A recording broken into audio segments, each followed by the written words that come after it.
From New York, where the American stage begins, NBC presents Best Plays with John Chapman.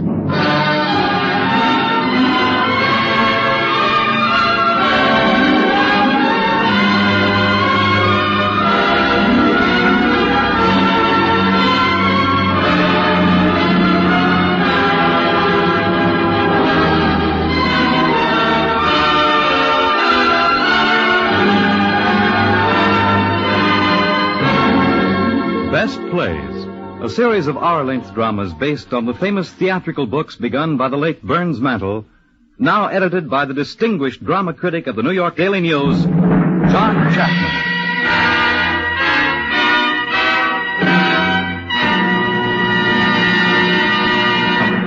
Mr. Chapman. Good evening.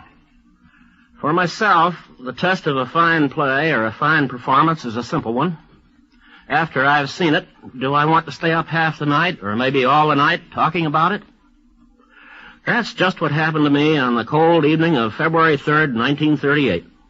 I was too excited to sleep, for I'd just seen the first performance of Paul Osborne's On Borrowed Time. Here was a beautiful play, brimful of humor and affection. It was one of the best plays of that season, and it's one of the best for you now. Our company has, in the part of Gramps, who just pretends to be an old crosspatch, a character actor perfectly fitted for the part, Parker Fennelly. You remember him from his Snow Village sketches, and his work for many years with Fred Allen. In the part of Miss Nellie, his wife, we have one of the most gifted actresses of the theater, Mildred Natwick.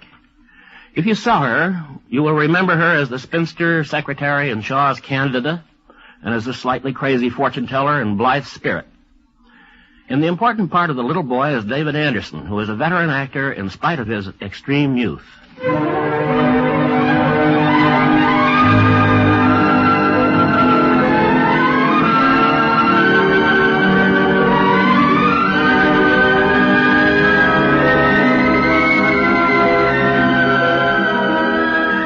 Gramps and Granny Northrop live in a white clapboard house in the middle of town, with their grandson Pud and Pud's parents, Jim and Susan. Just now, Jim is out on a call. He's a doctor. And Susan has gone along. Gramps relaxes on the porch, shaded by an ancient apple tree. Gramps! Gramps! Huh? Look! What is it, boy? Look what I found out and back by the garbage shed. Well, Keezer's ghost. If that don't look just like a bone. It is a bone. Is it a human bone, Gramps? Might be, boy. It looks pretty human to me, Gramps. We'll ask your dad when he gets home. He's a doctor, and they know about these things. We'll keep it as a specimen, okay, Gramps? Put it in the window box with the other things. All right, boy. You better not let your granny know that you're using her window box for specimens. That frog is getting kind of old, boy. We'll have to throw him out and get something else. Maybe we could stuff your Aunt Demetria in there, huh? Aunt Demetria's a pismire. Aunt Demetria's a pismire. Hey there. Where'd you hear that? You said it. Me? You said she was a pismire. Well, she is a pismire. She's the biggest pismire I know. What's a pismire? An ant. One of the meanest ants that crawls. Why is Aunt Demetria so mean, Gramps? Born that way. Julia? Oh, perdition. Where's perdition, Gramps? Where the woodbine, twineth. Julian! Granny's getting louder. Yeah, 1 second. I'll just fortify myself with a little fire water before we go in. Why do you always fortify yourself, Gramps? Never you mind. Don't you ever touch this stuff, boy. Just give me a taste. No. Please? All right. Teach yourself. Julian Northrop. Oh, was you calling Miss Nellie? I didn't hear you. What are you doing to this boy? That I should live to see the day. I'm just letting him learn things for himself. He mimics everything you do. Hardly has a chance to see his own father. Jim's that busy. First thing you know, Julian, this boy will grow up to be just like you, swearing and smoking and drinking. You never draw a breath that ain't full of swearing and smoking. And if you don't change your ways, I'm going to talk to that boy's parents about sending him away to school. At his age? Better than being around you. Demetria knows us. Demetri. God, I might have known that old bird stuffer was at the bottom of this. Demetria Riffle is a fine Christian woman. She's a bird stuffer. She may have her faults, but... Julian, what's a bird stuffer? Nothing. Just a bird stuffer. But it must mean something. Now look, Miss Nellie. Adam saw a dog, and it looked like a dog, and he called it a dog. I saw Demi. She looked like a bird stuffer, so she is a bird stuffer. What's the matter, Nellie? Who's that man? What man? Out there by the fence gate. Oh. Tall man, black coat. I don't know, some salesman, maybe. I don't like his looks. Now, Miss Nellie, don't go... Taking a chill all of a sudden. Pud? Pud? Yes, Granny? You come inside the house with me for a spell. Hey, Granny, I'm digging up an old worm. You come inside with me, Pud, now. Julian, you come too. No, I think I'll set out here a spell. I feel kind of drowsy all at once. Well, suit yourself. Come along, Pud.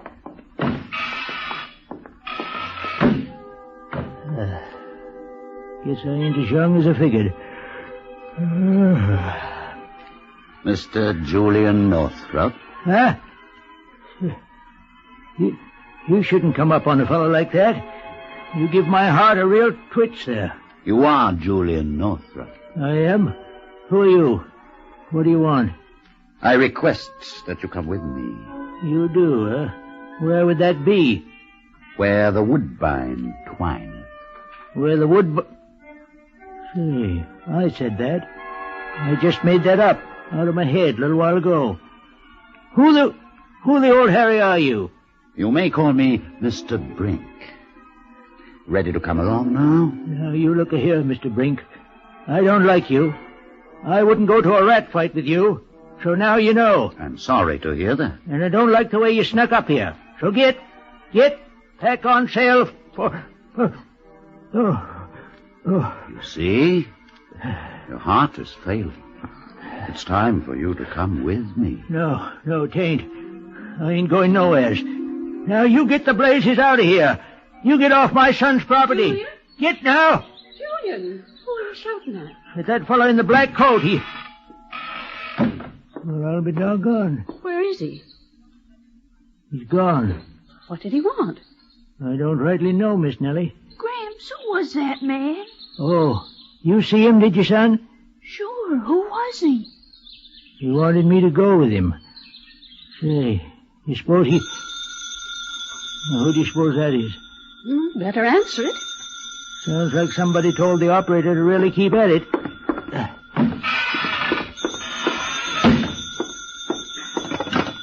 Dr. Northrop's residence?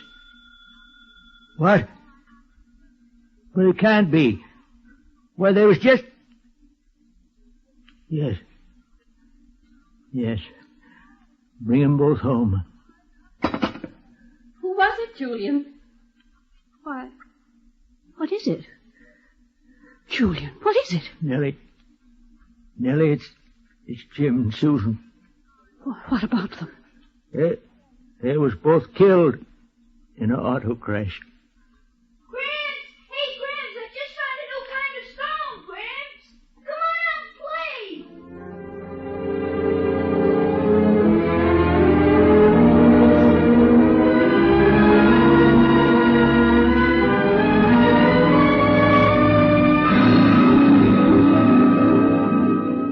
Gramps? What, boy? Why is Granny crying? She's feeling kind of sad, boy. What are you doing, Gramps? Writing a letter, boy. To who? To Reverend Murdoch.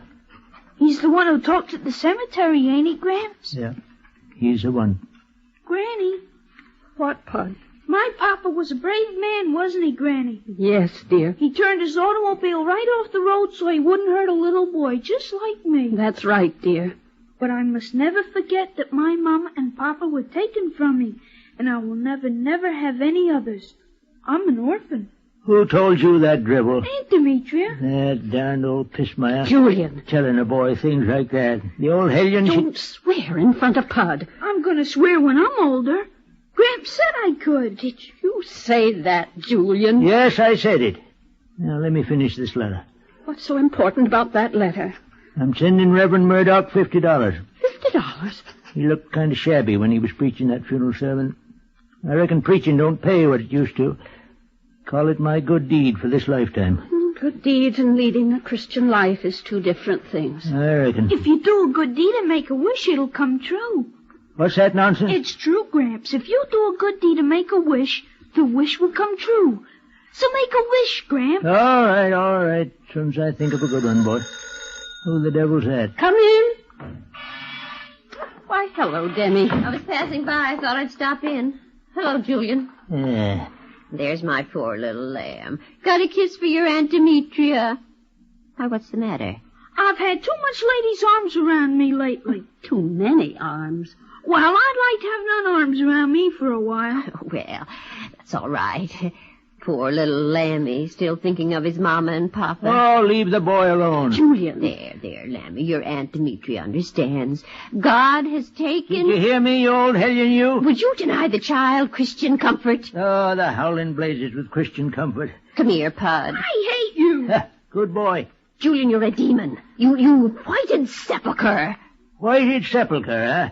You woman of Babylon. Pismire. Come on, boy. Let's get out of here before we lose our tempers. Come on.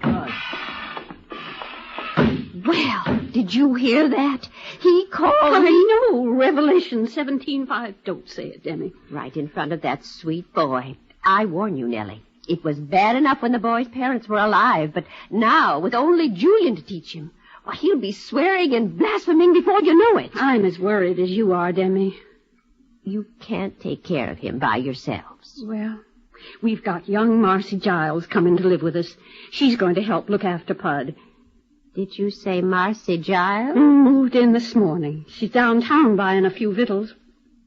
Why, what's the matter? Well, of course, it's none of my business. What ain't? But if it were my grandson... What about it, Demi? Do you know something about Marcy? I should hope so. Carrying on as brazen as you please. Marcy? And that young Bill Murdoch, Reverend Murdoch's son. Just a moment, Demi. Julian? What? Step inside a minute, Julian. It's important. Me too, Granny? You wait out there. Ah, shucks. You guard that apple tree, Pud. See that nobody steals any apples. Okay? Okay. Now, what is it? It's Marcia. Demi says that she's been carrying on with the Reverend Murdoch's son. Bill Murdoch? Good. He's a nice fella. Are you going to have that kind of woman around, Pud? What kind of woman? Stop your pussyfooting, Demi. What's she done? Kissing. Kissing? Right in the park, like you never saw. Fair to make your blood boil. They carry on like that in public. What do you suppose they do when they're alone? Well, but Demi, if they just kiss... Kissing? Ye gods, that makes me mad. That makes me so dang mad. Julian Northrop, you stop your swearing. Miss Nellie, I'm disappointed in you, listening to her. You're getting to be nothing but an old fool. Julian! Well, I'm sorry, Miss Nellie, but it's true. You can march right out of here. It's a pleasure. Danged old hellion even makes me fight with Miss Nellie. Did you hear that? He called me an old fool. He said he was disappointed in me. Oh, I don't see how you stand for it, Nellie. I don't.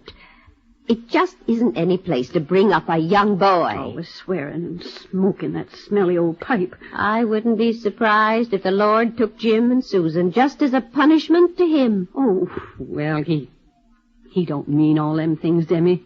He's just a rough-spoken man. Never setting foot inside a Christian church. Well, it ain't that he sneers at religion, Demi.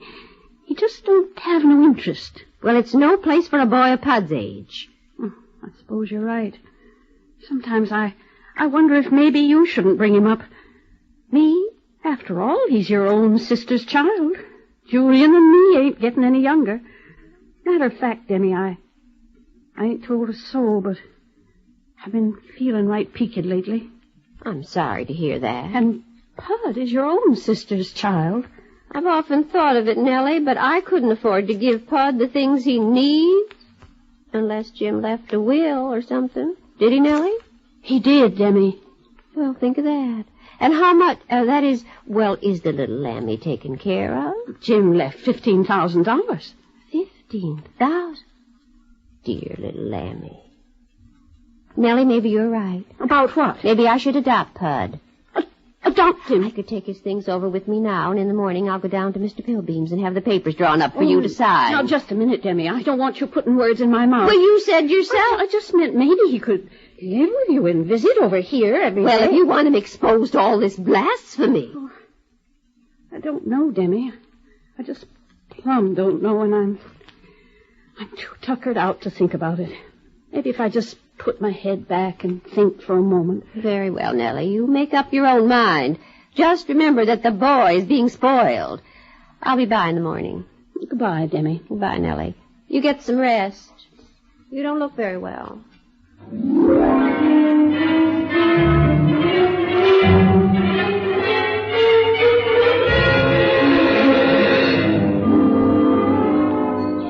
She's gone, Gramps. Who? That old pismire, Aunt Demetria. Good. She just passed Marcy coming up the walk, and she didn't even look at her.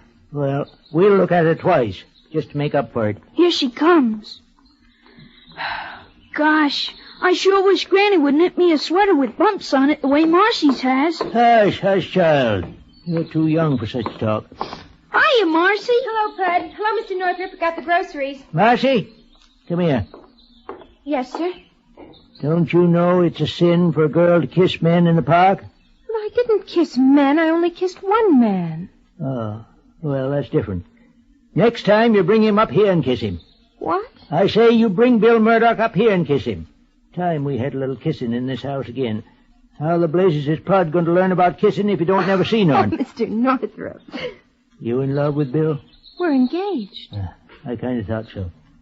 All right. You'd best take them groceries into Miss Nellie. Mm-hmm. Oh, and Marcy, Yes? fix her a cup of peppermint tea, will you?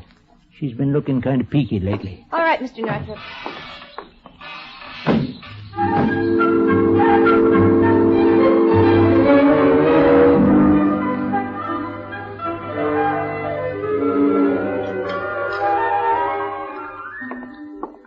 Here's your tea, Mrs. Northrop. Oh, just set it down, Marcy. Is there anything wrong, Mrs. Northrop? Wrong? Oh, no, there's nothing wrong, Marcy. I'm just kind of tired. I'm going to sleep in a minute as soon as I finish this knitting. Now, let me see. There was something I was supposed to talk to you about. What was it? Well, there, I've forgotten. Couldn't have been very important. Marcy. Yes, Mrs. Northrop? Marcy. You just see that Julian always has his pipe. Will you do that? Oh, yes, Mrs. Northrop. You're a good girl, Marcy. Now go back to whatever you're doing. All right.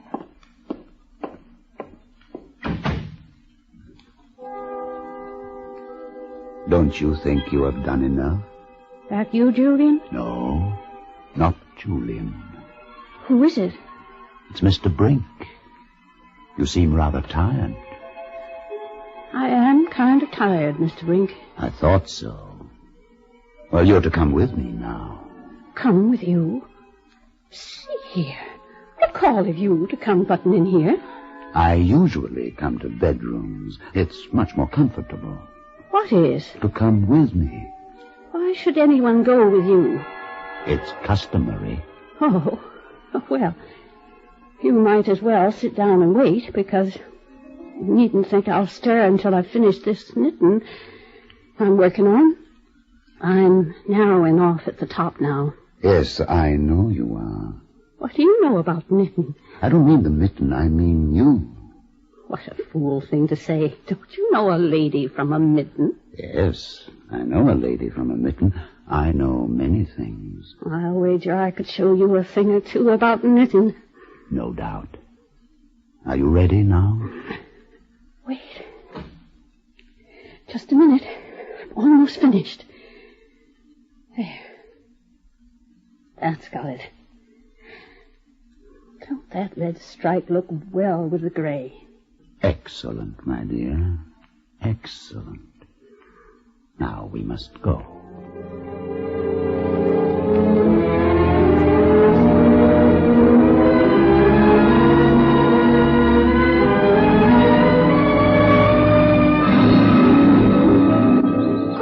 Gramps, look! Look where? The apple tree. Those boys been stealing apples again. so they have.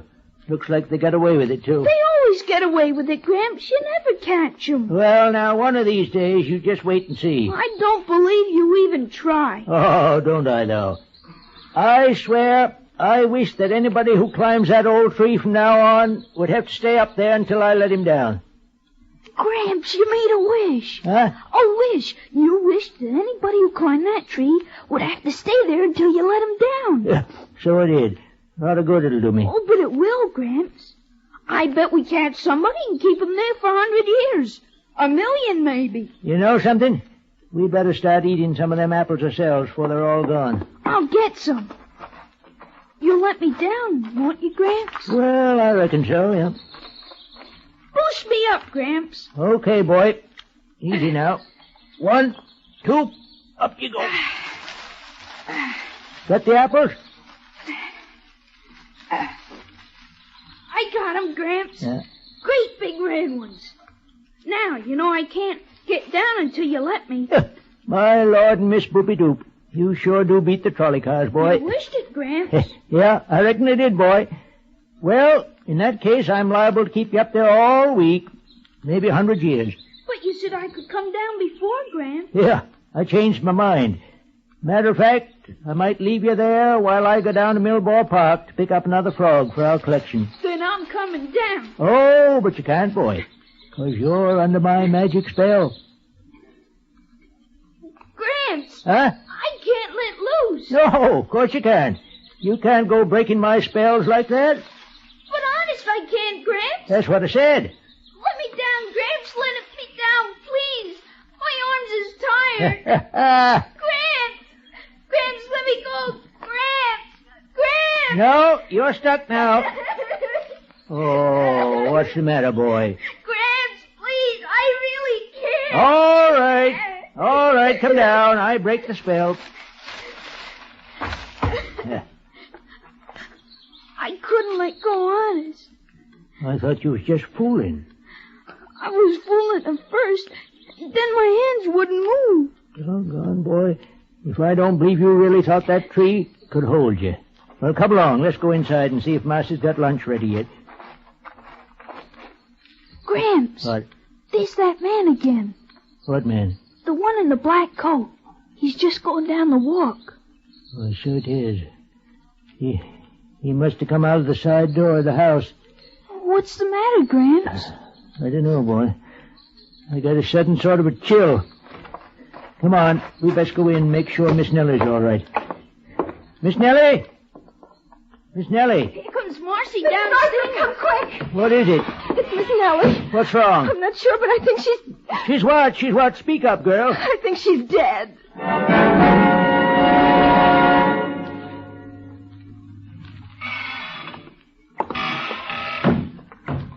Mr. Northrup. Mr. Northrup.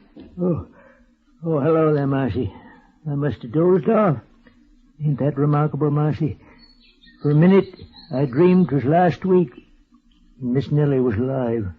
And Jim and Susan. Supper's nearly ready. Where's the boy? He's playing out in back. Miss Riffle was over, so I sent him out. What's she want? She was just asking about your health. She's been here every day since the funeral. That old hellion. Just waiting for me to die, huh? If you don't take care of yourself, you will. You haven't eaten enough for a bird, and you've got to keep your strength up. All right, Marcy. I'll be in directly. Pud seems kind of lonesome lately, don't he? Well, when you don't eat, he hardly touches a mouthful either, you know. That's what Miss Nellie used to say. Julian, she'd say, that boy mimics everything you do. He does, too. Marcy, it's that Brink fella. Brink? He was here, Marcy. He come for her. Who's Brink? I reckon you didn't see him. I don't know anybody by that name. If only I'd got upstairs a little sooner. Oh, you couldn't have known. We had words. She died before I could take him back and say I was sorry. She understood. No. She died and she didn't forgive me. She did. She would have forgiven you anything. Gramps? Oh, hello, Pud. Oh, well, I guess I better set the table. Can I sit here on the porch with you for a while, Gramps? What makes you think you have to ask? I don't know, Gramps. You seem so peculiar lately. Well, I'm getting over that. We're going to have supper together. I'm not hungry. Oh, got to eat, boy. Got to keep up our strength. You see, there's only you and me now. Only me and you, boy. I figure we got to stick together, huh? You're dang right, Gramps. Shouldn't cuss, boy. Why not? You do. Well, I shouldn't either. Your granny didn't like it. We got to turn over a new leaf, Pud. What for? So your Aunt Demetria won't keep saying I'm bad for you. Won't keep trying to get you away from me. We'll kill her and we'll put her in the ground. We'll lower the coffin and we'll say ashes to ashes dust. Boy, Gramps, what's the matter? Marcy, come quick. Gramps is sick. Mr. Northrop, what is it? Nothing. Just a little spell. It'll pass. Oh. I reckon I ain't used to not smoking. Oh, would you like your pipe? No, I'd best not. Miss Nellie didn't like me to smoke. Nonsense. She told me I was always to keep your pipe filled. What? When? Just before she died. I took her up a cup of tea and she caught my hand and she said, now wait a minute, I'll remember her exact words. She said, Marcy, you see that Julian always has his pipe. Marcy, you ain't making this up to make me feel good. I couldn't do that. No, you couldn't. Give me the pipe, girl. Right here. Well, now. Tastes good, Gramps? Better than anything, boy. I'll go in and finish supper. Will you be all right? Fine. Gramps. What is it, boy? Look, coming up the walk. What is it? It's that man. That man in the black coat. Is it, boy? Gramps, why is your hand wiggling so when you hold your pipe? Nothing, boy. I reckon I ain't been keeping up my strength like I should. He's coming, Gramps. He's coming right up to the porch. Good evening. Well, what do you want? You. Can't I ever sit and smoke without you butting in? I thought perhaps you might like to come with me now. Now, look here, Mr. Brink. I ain't going with you at all. I'm going to stay right here with this young fella. You're about as welcome as a fly on a currant bun. So pack up and get, you understand? Your similitudes are a bit earthy, but your meaning is clear. My similitudes. You hear that, Pud? Fancy talk. He sure talks funny, doesn't he, Gramps? Now go on. Get off of my property. Must you be so difficult, Mr. Northrop? Your wife was so charming to me when I came for her last week. Miss Nellie, is she well? Sorry, I can't tell you that. Only that she has changed. Miss Nellie changed? That's what you think. My dear man, let's not argue. Come along now. This time you can't fight me away. Gramps, don't go and leave me. Looks like I have to, boy. No, Gramps, Yep. no. Mr. Brink, before I go, I wonder, could I taste one last apple from this tree? I planted it when I was a boy, you know. Well, it isn't done, but I suppose. Thank you kindly. You wouldn't reach up there and get it for me, would you? Well, I suppose I could do that. Just step up on that low branch there. That's it. Now I see just the one I want. This one? No, climb up just a bit higher. Here? Little higher. Gramps. Hush, boy. Little higher now. That's fine. This one? No. Matter of fact, Mr. Brink, I don't want none of them. I got you up in that tree, and you're going to stay there till I say you can come down. Hey, here, why, this is ridiculous. Is it? You try getting down. Pray, boy, pray it works. I can get down any time. I seem to be stuck. Try to shake loose. I certainly shall, Mr. Northrop. Gramps, it worked. He's stuck. Look how he's shaking it. You got him, Gramps. You got him. By golly, boy, I believe we have. I do believe we have.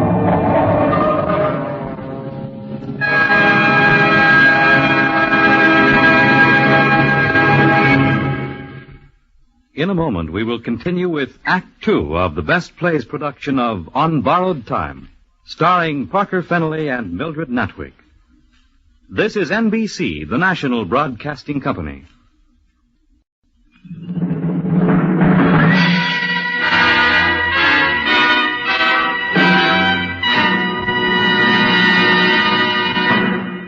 We return now to the Best Plays production of On Borrowed Time, starring Parker Fennelly and Mildred Natwick. Now, here again is John Chapman. The modern theater is called realistic or naturalistic, and so it is most of the time. But at almost any season, you'll find plays that go venturing off into some world of imagination, of fancy, like the one we're hearing now. This season, we have Helen Hayes on Broadway and Mary Chase's delightful fantasy, Mrs. McThing. In 1938, we were specially lucky, for there was a stirring mixture of fact and fancy on the stage. There was such hard realism as Of Mice and Men and Golden Boy. But there also were worlds of make-believe to discover in Thornton Wilder's Our Town, Maxwell Anderson's The Star Wagon, Alfred Lunt and Lynn Fontanne having fun with the legendary Greek gods in Amphitryon 38. And, of course, there was On Borrowed Time, where a little boy has death himself held powerless in an apple tree. Act 2 is ready, so let's listen now to what happens.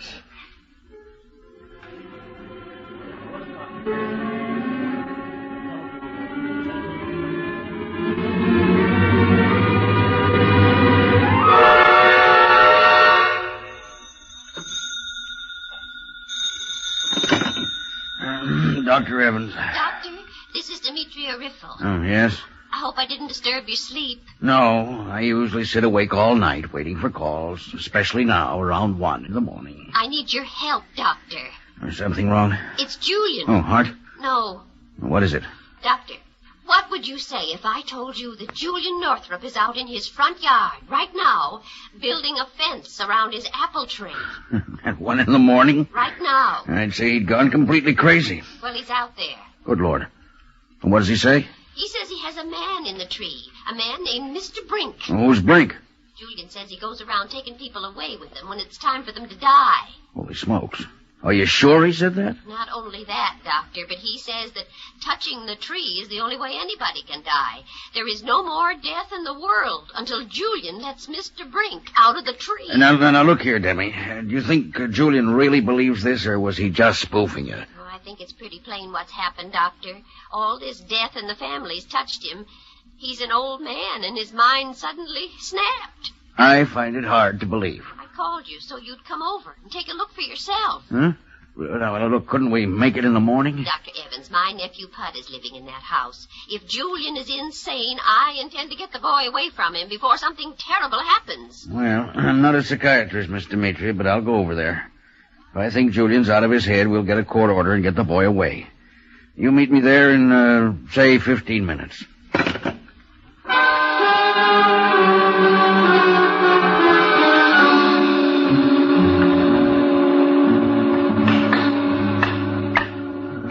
Grasshopper sat on a railroad track, singing Polly Wolly Doodle all the day, picking his teeth with a carpet tack, singing Polly Wolly Doodle all the day. Yeah. Mr. Brink? Yes? Just making sure you're still up there. Oh, I'm still here, Northrop. Fine. I don't know what you had to go making yourself invisible for. I think it's better that way. When the time comes, the right folks will be able to see me. Don't worry. Time ain't coming till I decide. I can wait. Glad to hear it. Julian? What the devil is that old fusspot doing here this time of night? Julian, I brought Dr. Evans. I told you not to tell anybody. Oh, it's all right, Northrop. I was interested, that's all. Demetria tells me you've actually got somebody sitting up in that tree. Only we can't see him. That's right. And nobody in the world can die anymore. Not unless they touch that tree, no. Are you serious about this? Would I be building a fence at 1 in the morning if I wasn't serious? What makes you think a person will die if he touches that tree? Because I see 2 stray cats and a dog touch it already tonight, and all 3 of them are stone dead. I see. And you can talk to this Brink fella? I can. Would you? What for? Well, I thought perhaps if you talked to him, you'd find out he wasn't there. You don't believe me, eh? All right, by golly, I'll show you. Mr. Brink? Sir? See, he calls me sir. There, he thinks someone is answering. Humor him. Talk some more. I hope you ain't mad at me, Mr. Brink. I think I may be allowed some slight irritation. Well, now, I had good reason for putting you up there. You see this old bag here? Her name is Demetria Riffle. Did you hear that? Quiet. You got her on your schedule yet? Riffle? Yeah. No such name has come to my attention as yet. Well, it better, Mr. Brink. Because I'm going to keep you up there till it comes time for you to exterminate her. My dear man, that may be a long time. Well, that's how it's going to be. I ain't letting you down until there ain't no chance of her getting her hands on my little grandson. Very well, Mr. Northrop, but I think you'll regret it. I'll take my chances. Well, Doc, you satisfied now? Yes. I'm satisfied that there's no one up there. You mean you didn't hear him? You were talking to yourself. And just to prove it to you, I'm going to pick an apple off that tree and eat it. But you darn fool, after all I've been telling you has happened already. I insist, Northrop. Now look out. Doc, you make one move to touch that tree, and so help me, I'll brain you with this hammer. Julian! I mean it. Doctor, look out! All right, Northrop, all right. Now calm down. I just wanted to make sure you weren't joking. Yeah, well, now you know I ain't. Yes, now I know. Well, we'd better be getting along, Miss Demetria. I'll be by in the morning, Northrop. Anytime you please. Good night. Good night. Oh, don't worry about any patients dying for a while yet. Well, Mr. Brink? Well, Mr. Northrop, Fence is all finished now. I'll see you in the morning. in the morning. Don't go away. I won't.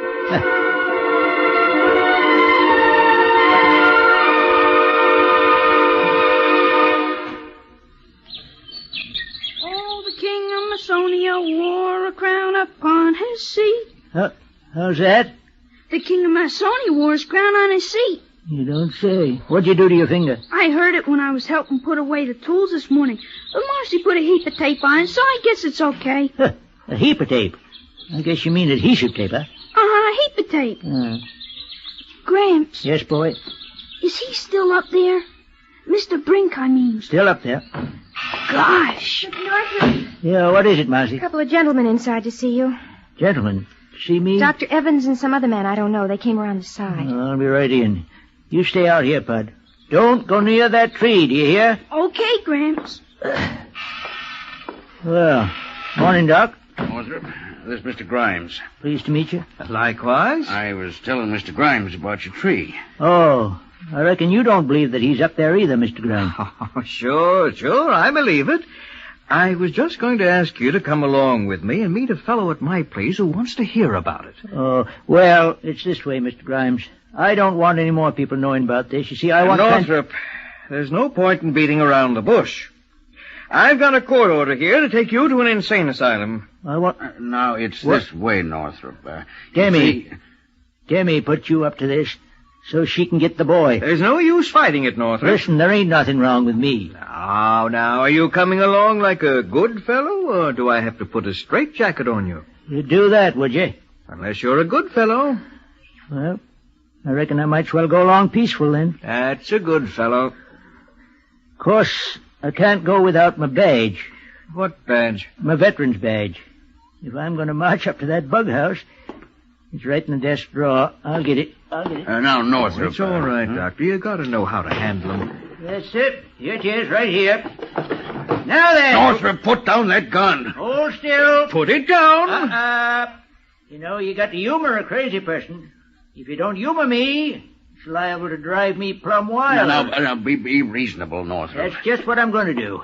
I ain't going to no bug house. And I ain't letting that old she-cat get Pud. But I see I got to prove that what I've been saying in reference to a certain Mr. Brink ain't no poppycock. You won't get away with this. Maybe not. You got your medicine satchel, Doc? Yes, I have it. You maybe got some poison in there? Enough, say, to kill a fly? Poison? Well, of course, but... Good. I'm making a bargain with you, then. And you'd best take it, too, because otherwise I'm just liable to go wild as all get out. What's the bargain? Doc, you take the worst poison you got in that bag and put it in a tumbler. I'll catch a fly and put him in the poison. If that fly dies, I'll give myself up. But if he lives, you swear I'm sane, huh? That's fair enough. Can you trust him? I think so, Mr. Grimes. Now, don't worry. I know darn well I can kill a fly. No, you can't, Doc. Northrop, if I can't kill a fly, I'll quit medicine. Pour it out. Okay. Okay. Mr. Grimes, you get a fly. There's one on the window pane. Okay. There. Got him? Right here. I'm dropping in this tumbler. You, got poison enough? There's enough poison in this glass to kill a team of horses. Okay. He's in. Mm-hmm. He ain't much of a swimmer, is he? How long you been practicing medicine, Doc? 51 years, and I can still kill a fly. Well, you live and learn. Yeah. Take him out and put him on the table. Looks kind of sick, don't he? Never saw anything better than that fly, Northrop. Wait a minute. Give him a chance. Well, Doc? He's dead. You can see for yourself. Well, you've lost, Northrop. Now, come along, nice and peaceful. Stick by the bargain, Northrop. Looks like something's gone wrong. I'll take the gun. Wait a minute. He moved. What? That dang fly just moved. Impossible. Look for yourself.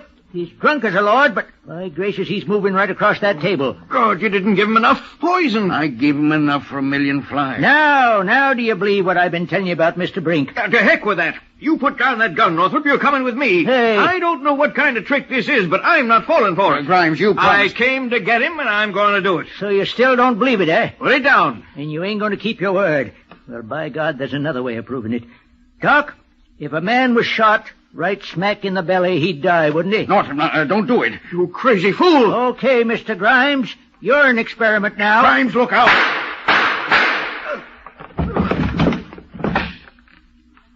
Oh, you crazy fool. You've killed him. He'll be dead in an hour. I don't think so, Doc. But I sure hope Mr. Brink stays up there. Because if he comes down now, I'm in one terrible fix.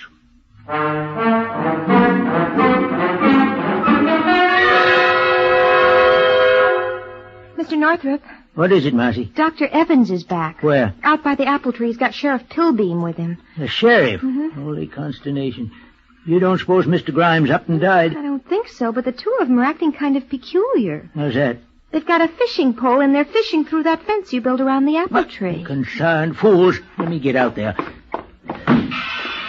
What the tarnation is the matter with you two? Oh, hello, Northrop. Better reel in, Sheriff. Okay, Doc. Dead? Dead as a doornail. It makes 3 mice we've killed by just touching them against the tree. Well, of course. Didn't I tell you? Maybe the tree's poison. That doesn't explain why Grimes is still alive. He should have died 3 hours ago. You see, Doc? Yeah, I see. Northrop, you can feel right proud of yourself. What do you mean? There's a man in my hospital who's been suffering for years, in constant pain. I'm sorry to hear that. Day before yesterday, I decided to operate on him. The operation was a failure. He's in more pain than he ever was. I expect the best thing would be death. Well, I'm sorry, Doc. Then there's that nice old lady in 2C, Mrs. Trenner. The one that used to keep all the dogs? That's right. I forgot all about her. Everybody has. She's been in that bed for 6 years with only one idea. To die as soon as possible. This is just happening in one small hospital in a small town. In Gainesville, they have 2 hospitals. There are thousands in the world. And they're full of people just like that. Now, Doc, Sheriff, I'm right sorry for them people. But if you're trying to get me to let Mr. Brink out of this tree, you're on the wrong track. Think about it for a minute. No more death. Nobody died last night. Nobody's going to die tonight or tomorrow. I don't give a hoot. Brink is up there and he's going to stay there. Okay, Northrop. We're going. Oh, by the way, did you ever see a man 100 years old? What are you driving at? By the time Pud's a young man, you'll be about that age. Say, if I ever get like that, I'd let Mr. Brink come and get me. I ain't ever going to be no nuisance to Pud. Okay, Northrop. But I warn you, I'm going to do everything I can to make you take him down today. And so is the sheriff. Right. And, I thank you for not letting me eat that apple. You can have one now if you want it. I think you'll regret that I didn't eat it before I'm finished. Oh, come on, Sheriff. Mr. Brink, Yes? if I let you come down, I'm the first to go, eh? That's correct, Mr. Northrop. Do you think what Doc said is right? You think I might become a nuisance to Pud? I think so, my good man. Yeah. Here comes Casey, bingity bing. Ow, look out, I'm an express train. Choo, choo. Out of my way, Gramps. Here comes Casey Jones. Hey there, watch out. Boom. Help. I got you. Now, Now, I ain't going to let you go till I get a hug. Okay, Gramps. Do you love me, boy? I love you, Gramps. Better than Casey Jones, anyway.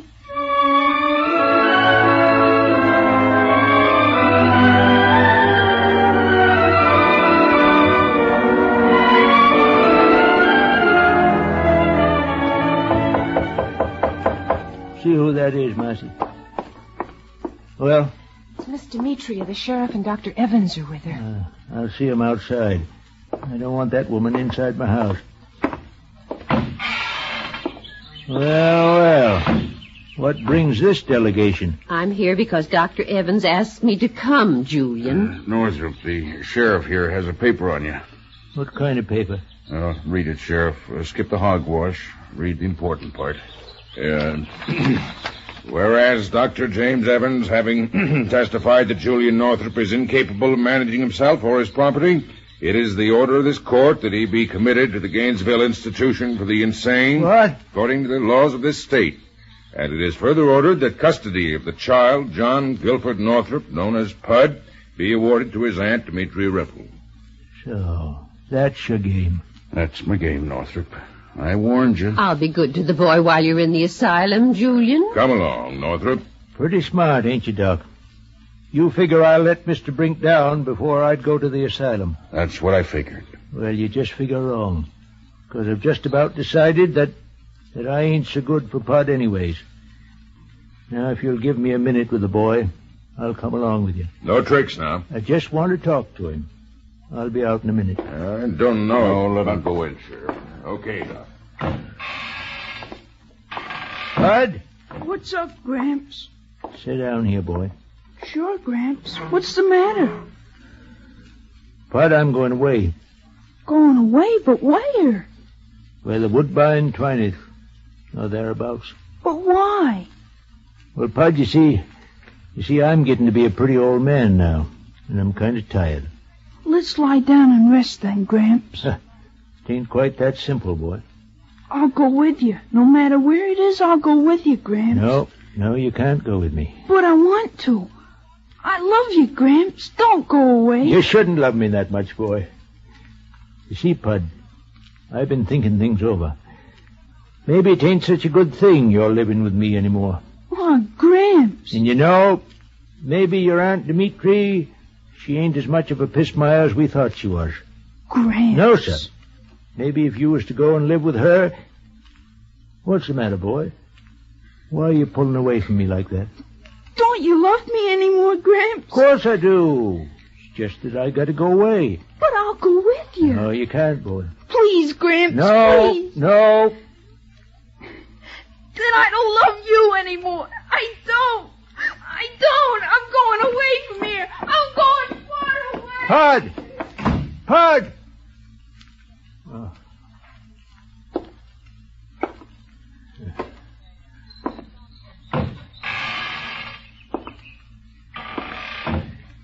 Ready, Northrop?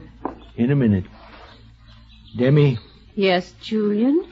Demi, honest to God, will you be good to Pud? I'll be good to him, Julian. Will you see he gets some fun out of life? I will. Will you not keep hugging him all the time like you do? I'll be good to Pud, Julian. You don't have to worry. I have wonderful plans for him. Such as what? Well, I'm going to start right in getting him ready for next year's term. How do you mean getting him ready? I'll start teaching him the work, so when he starts his new grade, he'll be ahead of the others. Ain't you going to let him play any? Of course he'll have his play period, but now he'll have education, too. I'll begin to form his mind. His mind is forming all right as 'tis. He needs to learn to behave nicely. I'll teach him to say no, sir, and yes, sir, to curtsy when old... Curtsy? By the time Miss Ramsdell's school Miss opens...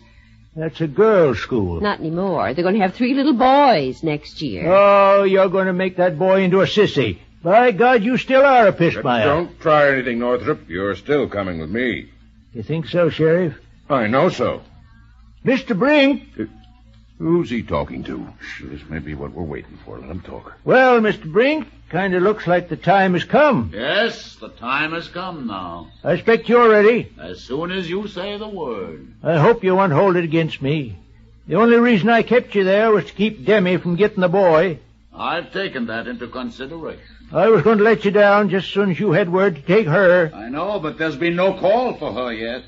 Probably won't be for years. What's that? You say you were supposed to take Demetria an hour ago? Good heavens. No, I said I probably won't take her for years. Oh, my God, Mr. Brink, why didn't you say so? But I'm not supposed to take her. Northrop, did he really say he was taking Demi? Yes, says he was supposed to take Demi an hour ago. Oh, no, it can't be. This changes everything. Doctor, it isn't really so, is it? I'm afraid he's really got death up that tree, Miss Demetria. If your time has come... But he can't. Northrop. By the way, Mr. Brink, after you take Demi, I wonder if you could just slip the sheriff in for good measure. Hey! The old stiff is trying to take me to the nut house. Northrop, this is practically murder. Mr. Northrop, if you please. Mr. Brink's talking to me again. Yes, Mr. Brink? This is the wildest absurdity I've ever heard. You know perfectly well I have no authority to take these people. You say you'll take the sheriff, too. Well, I appreciate that, Mr. Brink. Julian! Mr. Brink's awful angry. Northrop, when I get down from this tree, so help me. Well, goodbye, Doc. Demi, Sheriff, you'd best line up now. Come on, line up, everybody. Here we go. Off to glory. Stop him. Somebody stop him. Hold on, Northrop. For God's sake, hold on a second. Northrop, stop it. Stop it. We'll do anything you want us to. I'll tear up the court order. Look. There. Good. And you, Demi, will you keep your hands off the boy? I will, Julian, I will. And keep the howling blue blazes away from me, too? You promise? I will. I'll keep the howling blue blazes away from you, too. All right, Mr. Brink. Anybody else tries to make me let you down, you take them, too. I will not. Thank you very much, sir. Now, you three vultures, you get out of here. I'm going to stay and take care of Pud. And I don't care if the whole world goes to blazes. Go on now, go on. Good riddance. Well, that's done. Marcy? Marcy? Yes, Mr. Northrop? You seen Pud? No, he ran off when I called to him. I hurt his feelings too much, I reckon. Well, you run over to Jimmy's house, see if he's there. I'll look around back. Mr. Brink, you stay right there. Poor man. What's that you say? I said, poor man. I don't know what you mean by that, but I don't like the way you said it. Pud! Pud, where are you? Where are you, Pud?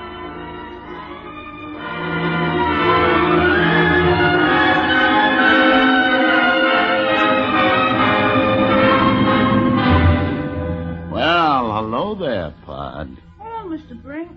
Your Gramps and Marcy are looking for you. I don't care. What's the matter? They don't love me anymore. What are you going to do? Run away? Well, you're not big enough to run away, my little man. I am so, and I'm not your little man. I'll spit in your eye. I'm afraid you couldn't reach I me. could, too, and I could climb up on that fence. You'd be I afraid. would not, you big squasher hopper shoppers. I see you can make up words, too. I can do anything. Except climb this fence. I could do it with one hand. Let's see. All right. You'll never get up on that side. Better come around here. It's much easier. Ouch! What happened? I scratched my hand on the fence. I have to get some heat protector. Baby calf, afraid of a little scratch. Who's a baby calf? I'll show you. First, one foot up here, then... Splendid. Come on now. Just a little more. Get one leg over. There. You're up. Gosh, I can see far from up here. Can you see me now, Pud? Yes. Gee, why do you make your voice so whispery, Mr. Brink? Do you like it? Yes. Good. Look at me. Gee, you've got funny eyes, Mr. Brink. They make me dizzy. You've got ghost eyes. Look at me again. That's right. Keep on looking at me. Now, give me your hand. Lean forward. A little more. A little more. Now. I'm falling! Brink!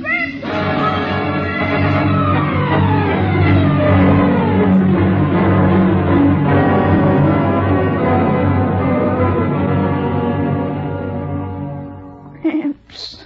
Right here, boy. I got you in my arms. Where am I, Gramps? On the porch, near the tree. I fell. I know. It hurts, Gramps. I want a heap of tape, Gramps. My back hurts terrible. Hush, boy. Don't try to talk. Mr. Brink? Yes? Pud's in terrible pain. I think his back's broke. Why did you let him do it, Mr. Brink? Why? My dear man, I didn't mean to hurt the boy. I just meant to take him. It was the only way. He slipped before I could touch him. Couldn't you have found some other way? The boy was my only hope of getting down. You see, I want you to understand what it means to you and your world to deny me. Already they are beginning to feel the bewilderment, the pain, the sorrow. It gets worse every hour. I guess I tried to bite off more than I could chew. Much more. Gramps, my back. Did he, boy? Mr. Brink? Yes? Would you come down, please, and take us both? Gladly. Gramps, a heap of tape. My back hurts terrible. Just a minute now, boy. Just a minute. You down yet, Mr. Brink? Just 1 second. There. Now, I'll just touch you. No. First, you, Mr. Northrop. Say, Pud feels light as a feather now. Now, Pud. Hello, Mr. Brink. Hello, Pud. Are we dead at Gramps? Must be. I feel like a 2-year-old. How do you feel? I feel like a 2-year-old too, Gramps. Mr. Brink, why didn't you tell me it was going to be like this? My dear man, I've been trying to tell you how pleasant it is, but you wouldn't listen. Come along, both of you. Where are we going, Gramps? Yeah. My golly, where are we going, Mr. Brink? You'll find out. How long will we be there? For eternity. How long is eternity, Gramps? Right smart piece of time, boy. Anyway, we'll be together, won't we, Gramps? You're dang right we will. Julian? Julian Northrop? Do you have to use such language in front of the boy? Miss Nellie. Mr. Brink, I thought you said she'd changed.